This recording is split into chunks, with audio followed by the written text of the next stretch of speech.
नमस्कार साथियों, सभी को प्यार भरा नमस्कार।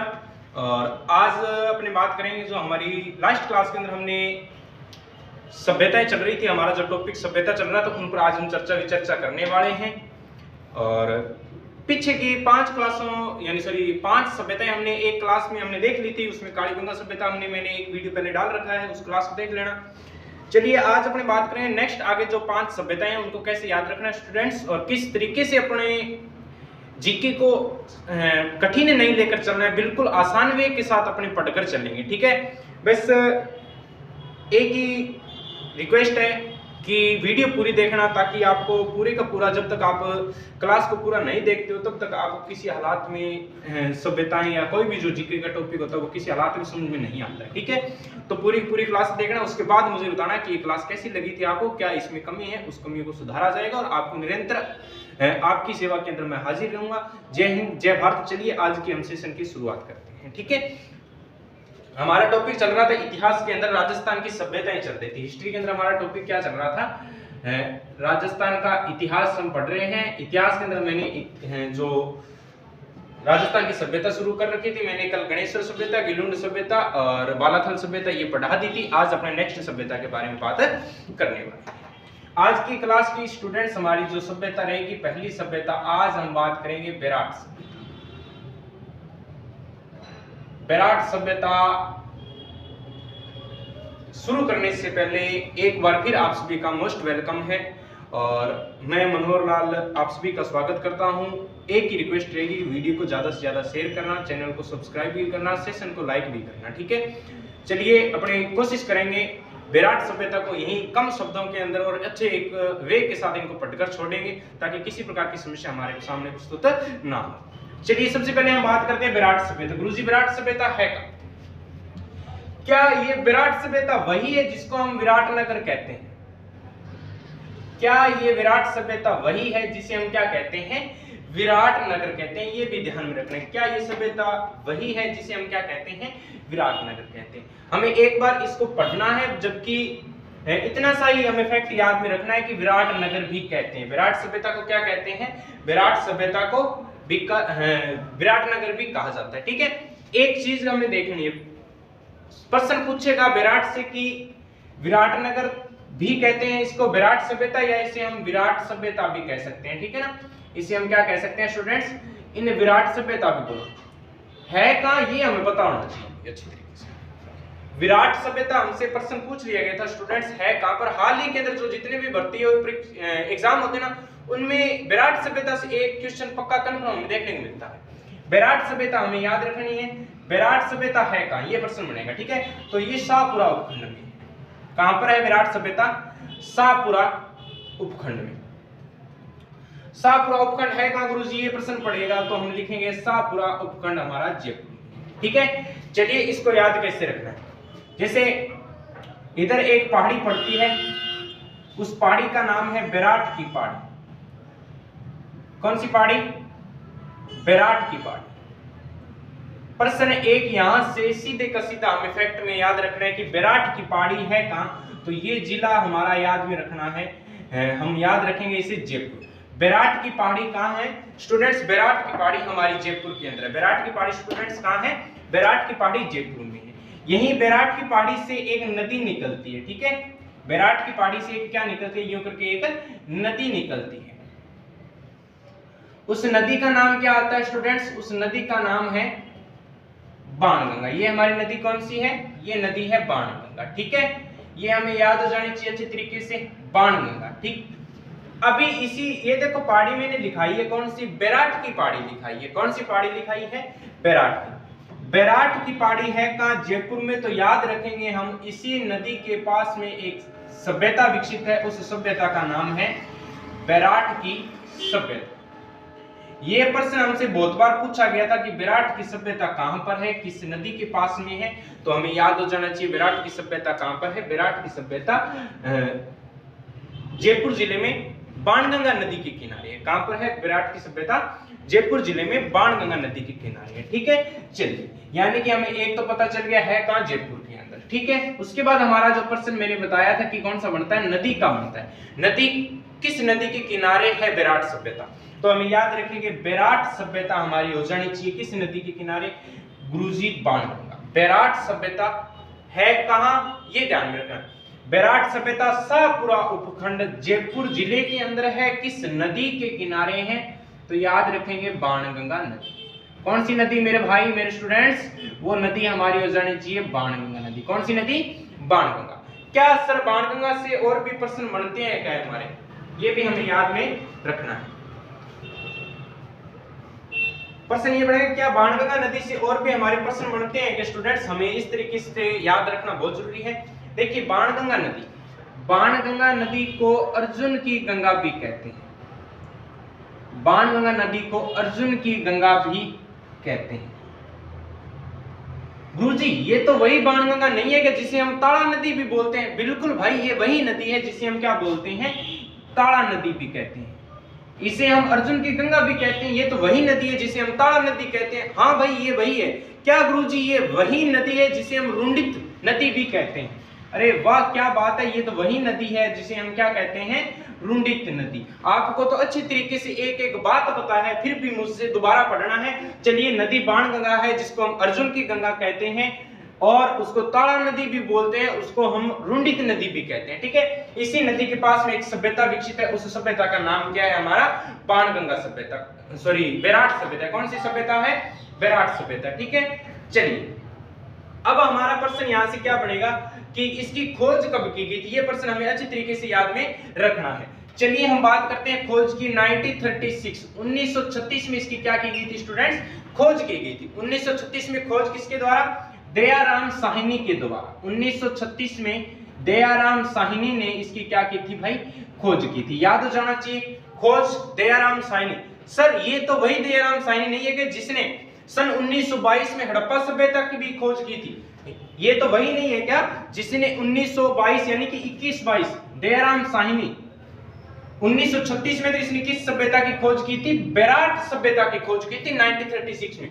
ये तो वही दयाराम साहनी है। कौन सा? जिसने 1922 याद रखेंगे, 1922 में हड़प्पा सभ्यता की खोज की, हड़प्पा की खोज की। ये तो वही दयाराम साहनी है जिसे हम पूरे नाम से यानी कि इसे तो हम राय बहादुर भी बोलते हैं, यानी कि राय बहादुर दयाराम साहनी भी कहते हैं। राय बहादुर दयाराम साहनी भी कहते हैं। ये तो वही है दयाराम जिसका पूरा नाम क्या है?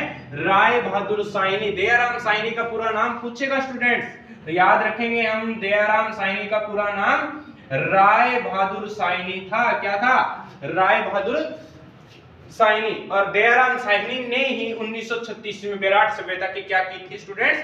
खोज की थी। ठीक है, 31 दूना 62 होते हैं। 31 दूना कितने होते हैं? 62 होते हैं। हमें याद रखना है 31 दूना 62, 36 दूना 62 याद रखना है।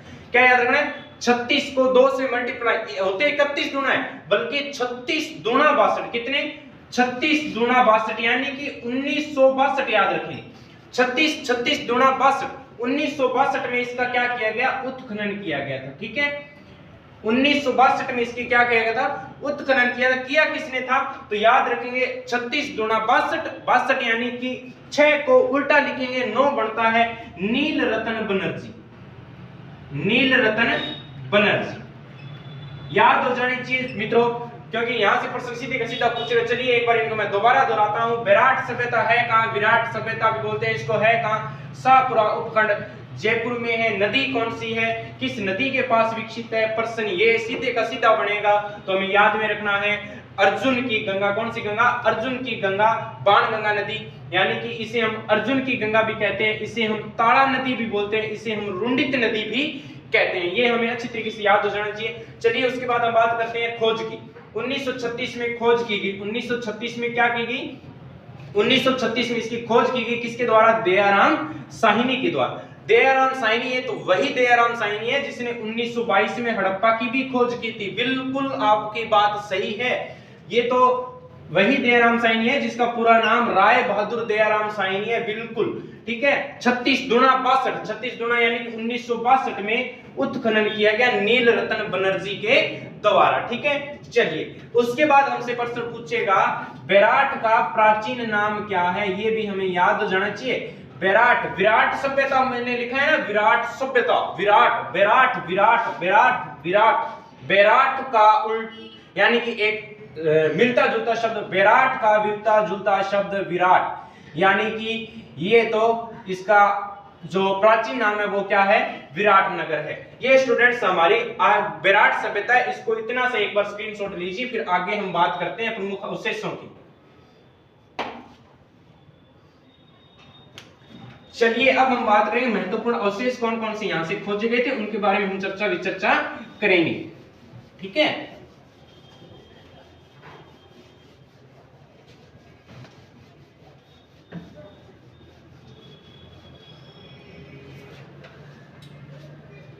स्टूडेंट्स यहां से हमें अच्छी तरीके से याद हो जाना चाहिए। चलिए मैंने प्राचीन नाम क्या लिखाया,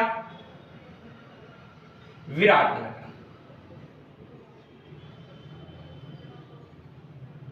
विराट का प्राचीन नाम क्या है, विराट का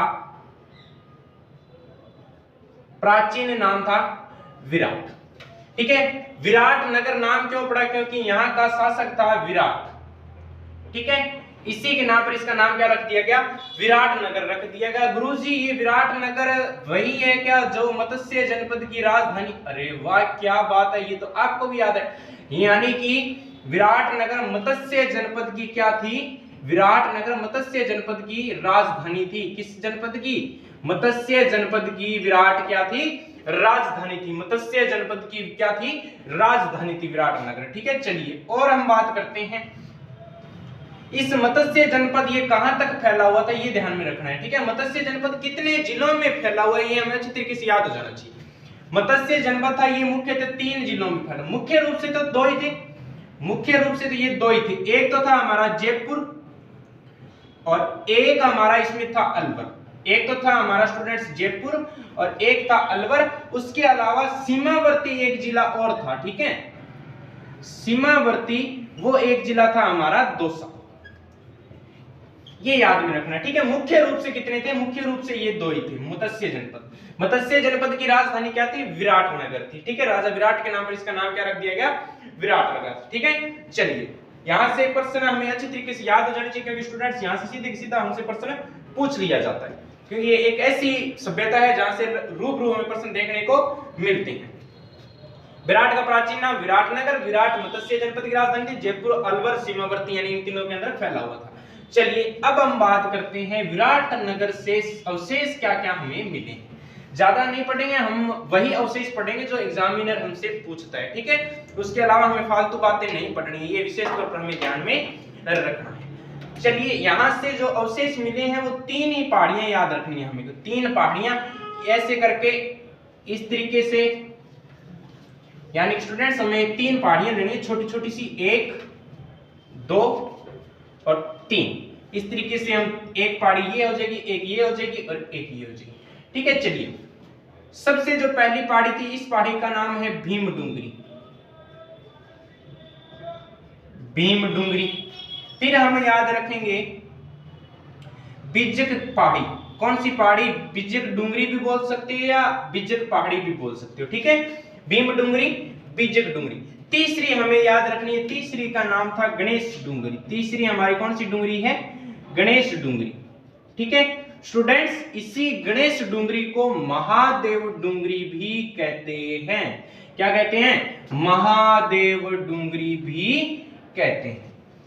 भीम डूंगरी, बिजक डूंगरी, गणेश डूंगरी और महादेव डूंगरी, ये तीनों के तीनों डूंगरी याद हो जानी चाहिए, क्योंकि यहां से सीधे का सीधा प्रश्न हमसे पूछ लिया जाता है। चलिए भीम डूंगरी से पढ़ेंगे क्या हमें मिला है, बिजक डूंगरी से क्या हमें मिला था और गणेश डूंगरी से हमें क्या कुछ देखने को मिलता है। भीम डूंगरी, भीम डूंगरी से याद रखेंगे भीमलाट, भीमलाट, भीमलाट को ध्यान में रखना है। भीमलाट तो कहां है, भीम डूंगरी है, जबकि भीमलाट कहां है, भीमलाट भरतपुर में है, ये याद रखना है। ठीक है, चलिए भीमलाट जलप्रपात, ये भी याद हो जाना चाहिए। भीम डुंगरी अच्छी तरीके से याद में रखनी है, भीमलाट, भीमलात, ठीक है। उसके बाद हमें देखो यहां से प्रश्न क्या बनता है उनके बारे में हमें याद में रखना है, ठीक है। भीम डुंगरी यहां पर पांडवों द्वारा अज्ञातवास बता, पांडवों द्वारा अज्ञातवास कहां पर, भीम डुंगरी, यानी भीम डुंगरी है कहां, तो याद रखेंगे मैंने अभी एक जनपद लिखाया था पीछे, उस जनपद का नाम है मत्स्य जनपद। भीम डुंगरी कहां है, मत्स्य जनपद। स्टूडेंट्स एक बात मोस्ट इंपोर्टेंट हमें याद रखनी है, क्या याद रखनी है वो, प्रश्न अगर बनकर आ जाए महाभारत कालीन अवशेष कहां से मिले, कौन से अवशेष, तो यहां लिख सकते हैं महाभारत कालीन अवशेष।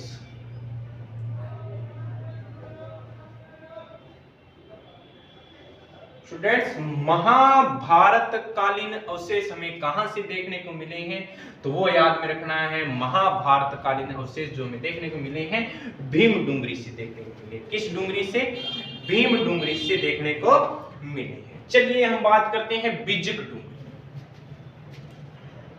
बिज्जक डुंगरी से हमें मौर्यकालीन अवशेष देखने को मिले, बिज्जक डुंगरी से हमें मौर्यकालीन अवशेष, बिज्जक डुंगरी से हमें कौन से अवशेष किस काल से संबंधित मिले हैं, तो हमें याद में रखना है मौर्य जो बिज्जक पहाड़ी है यहां पर हमें मौर्यकालीन से संबंधित अवशेष देखने को मिले हैं। मौर्यकालीन अवशेष से संबंधित हमें एक अच्छी तरीके से बात याद हो जानी चाहिए, क्योंकि यहाँ पर मौर्यकालीन अवशेष के तहत एक व्यक्ति है जिनका नाम है मेजर बर्टन। क्या, मेजर बर्टन। मेजर बर्टन के द्वारा सन 1837 ईस्वी में यहां पर एक शिलालेख खोजा गया, उस शिलालेख का नाम था भांबरू शिलालेख। भांबरू शिलालेख किसके द्वारा खोजा गया, तो याद रखेंगे मेजर बर्टन के द्वारा। कब खोजा गया, 1837 के अंदर खोजा गया, ठीक है। अब आज शिलालेख कौन सा है, यहां लिख रहा हूं मैं, ऊपर याद हो जाना चाहिए भांबरू शिलालेख। इसे अशोक का लघु शिलालेख कहते हैं, इसे अशोक का लघु शिलालेख कहते हैं। क्या कहते हैं स्टूडेंट्स, अशोक का लघु शिलालेख किसे कहेंगे, तो याद रखना है वो शिलालेख हमारा हो जाना चाहिए भांबरू शिलालेख। कौन सा शिलालेख, भांबरू शिलालेख। क्या गुरुजी जानकारी मिलती है इस भांबरू शिलालेख में, अशोक के जीवन की जानकारी मिलती है, अशोक के जीवन की जानकारी, जीवन की जानकारी, अशोक के जीवन की जानकारी हमें किस शिलालेख में मिलती है स्टूडेंट्स, तो वो शिलालेख हमारा है भांबरू शिलालेख। अशोक के जीवन की जानकारी हमें किस में मिलती है, तो याद रखेंगे वो हमारा शिलालेख है भांबरू शिलालेख। उसके बाद हम स्टूडेंट्स और हम इस पर बात करें अशोक शिलालेख से हमें क्या बात मिलती है। ध्यान रखना, एक प्रश्न पूछा गया अशोक द्वारा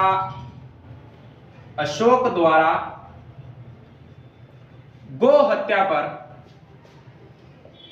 अशोक द्वारा गो हत्या पर लगाए गए प्रतिबंध की जानकारी हमें किस अभिलेख से मिलती है, तो याद रखेंगे वो भांबरू शिलालेख, ठीक है। अशोक के त्रिरत्न की जानकारी, अशोक के त्रिरत्न की जानकारी हमें किस सभ्यता से मिलती है स्टूडेंट्स, तो वो हमें याद में रखनी है विराट सभ्यता से। विराट सभ्यता में बिज्जक डुंगरी से एक शिलालेख खोजा गया, उस शिलालेख का नाम था भांबरू शिलालेख। भांबरू शिलालेख से हमें किसकी जानकारी मिलती है, तो वो याद हो जानी चाहिए किसकी, अशोक ने जो गौ हत्या पर प्रतिबंध लगाया था उसकी जानकारी भी हमें यहाँ से मिल जाती है, ठीक है। चलिए उसके बाद हमें और भी याद रखना है, तो लिख सकते हैं बौद्ध मठ, बौद्ध मंदिर जितने भी, उन सभी के साक्ष्य भी अपने कहां से मिले हैं वो भी हमें याद में रखने हैं, बिज्जक डुंगरी से मिले हैं, ठीक है। ये प्रश्न छोटे छोटे हैं, साधारणतः याद हो जाना चाहिए। चलिए यहां से इतनी किसी बातें हमें क्लियर करनी है, उसके बाद में हम आगे और देखना कि क्या क्या मुख्य है। इसका पहले स्क्रीनशॉट ले लो, फिर हम आगे शुरू करते हैं।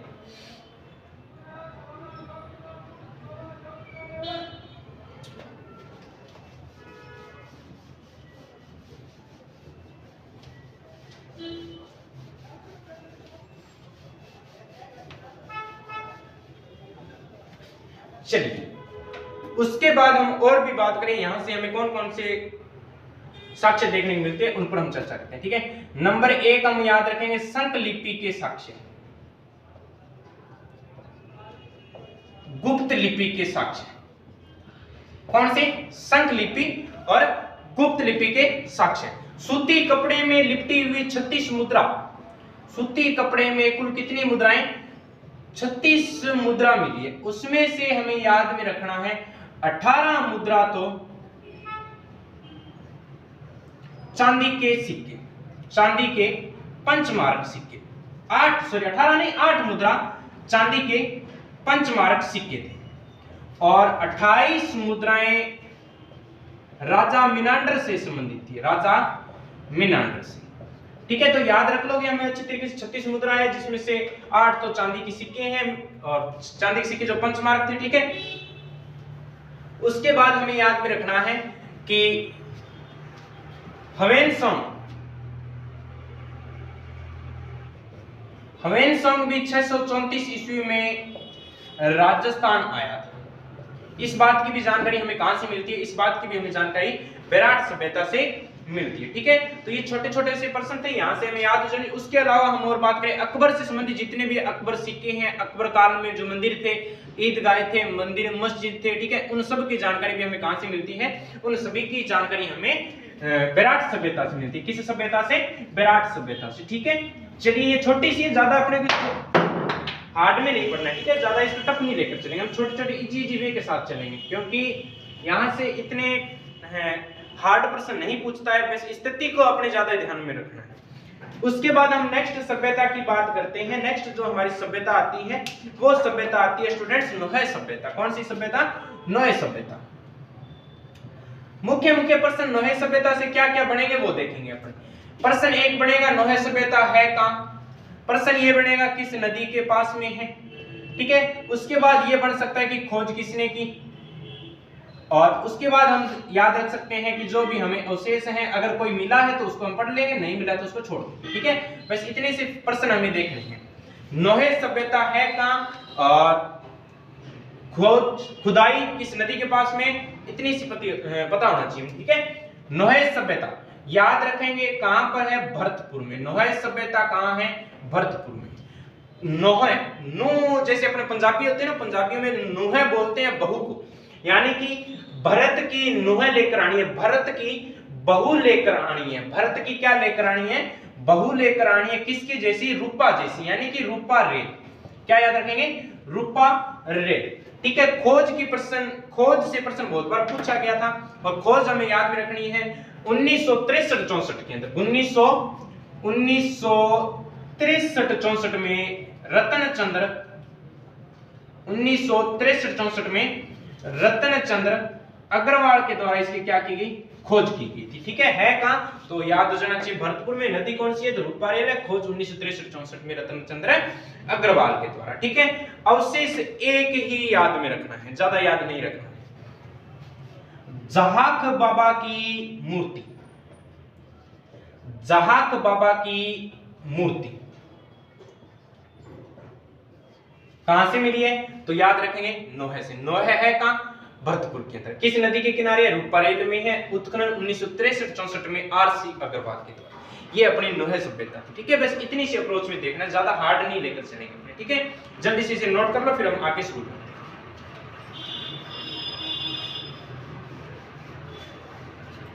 ठीक है, चलिए उसके बाद हमसे याद नेक्स्ट जो सभ्यता हमारी आती है 3 नंबर पर, वो सभ्यता हम देखेंगे। तीसरी हमारी जो सभ्यता है वो सभ्यता है रेड सभ्यता। कौन सी सभ्यता? रेड सभ्यता। ये लीजिए, प्रश्न वही बनेंगे। प्रश्न बनेगा कि रेड सभ्यता है कहां? ठीक है, किस नदी के किनारे? ये याद रखना है। रेड सभ्यता है कहां? किस नदी के किनारे है? उसके बाद चलिए फिर प्रश्न हमारा बनेगा खोज व उत्खनन। खोज या उत्खनन किसने किया था? ठीक है, उसके बाद अगर प्रश्न पूछेगा तो हमें एक रैंड सभ्यता का उपनाम भी अच्छे तरीके से याद में रखना है। नदी याद रखेंगे, कहां है ये याद रखेंगे, और उपनाम भी याद रखेंगे। उसके अलावा एक स्टूडेंट्स प्रश्न बनेगा साक्ष्य। या अवशेष। चलिए अपने बात करते हैं इसी सभ्यता की। कहाँ है रेड? रेड से याद रखेंगे टोंक में। टोंक में कहाँ है? तो टोंक में निवाई तहसील, याद हो जानी चाहिए। टोंक में कहाँ है? निवाई टोंक के अंदर। नदी पूछेगा हमें, नदी याद हो जानी चाहिए डी से डील नदी, डी से डील नदी। कौन सी नदी? डी से डील नदी। नदी कौन सी हो जानी चाहिए? नदी याद रख लेना, डी से डील नदी, डी से डैश से डील नदी। खोज हमें याद में रखनी है क्योंकि यहां से प्रश्न पूछा गया था, तो याद रखेंगे 1963-64 में। खोज 1963-64 में केदारनाथपुरी के द्वारा। खोज 1963-64 में केदारनाथपुरी के द्वारा प्रश्न पूछा गया। उपनाम हमें याद रखें, इसे भारत का प्राचीन टाटा नगर कहते हैं। इसे भारत का प्राचीन टाटा नगर कहते हैं। इसे भारत का प्राचीन टाटा नगर कहते हैं। किसे? तो याद रखेंगे रेड सभ्यता को। ठीक है, चलिए साक्ष्य की हम बात करें, याद रखनी है एशिया का अब तक सबसे बड़ा सिक्कों का भंडार। एशिया में अब तक एशिया का सबसे बड़ा सिक्कों का भंडार कहां खोजा गया है? तो स्टूडेंट्स याद रखेंगे एशिया का अब तक सबसे बड़ा जो सिक्कों का भंडार मिला है वो रेड सभ्यता से मिला है। किस सभ्यता से? रेड सभ्यता से। ठीक है, लोहे की विशाल भंडार, ये भी याद रख लेंगे। ठीक है, साक्ष्य में और हमें लिखना हो तो लिख लेना लोहे के विशाल भंडार। लोहे के विशाल भंडार भी यहां से मिले हैं। फिर हम लिखेंगे मालव जनपद के सिक्के भी यहीं से मिले हैं। मालव जनपद के सिक्के भी यहीं से मिले हैं। तो 3 सभ्यताएं हमारी आज पूरी। कौन कौन सी? एक हमने देखी है बेराट सभ्यता, एक हमने देखी है रेड सभ्यता, एक हमने देखी है कौन सी? नोहे सभ्यता। ठीक है, ये 3 सभ्यताएं हैं। कल मैंने 5 करवा दी थी, 3 आज हो गई, टोटल हमारी 8 सभ्यताएं। ऐसी 10 एक सभ्यताएं और रह गई, 2 वीडियो के अंदर आपको और डलवा दी जाएगी। हो सकता है कि सभी पर एक वीडियो बनाकर आपके समक्ष क्लास प्रस्तुत कर दी जाएगी। क्लास कैसी लगी आपको ये मुझे जरूर बताना है स्टूडेंट्स। चलो मिलते हैं अपने कल, तब तक के लिए tata bye bye, take care. और अपने सेहत का ध्यान रखिएगा, अच्छे तरीके से तैयारी करनी है हमें और थोड़ा थोड़ा हम प्रतिदिन पढ़कर मंजिल को पा ही लेंगे। ठीक है, जय हिंद जय भारत। मिलते हैं अपने कल की क्लास में, तब तक के लिए जय हिंद जय Bharat, tata bye bye, take care.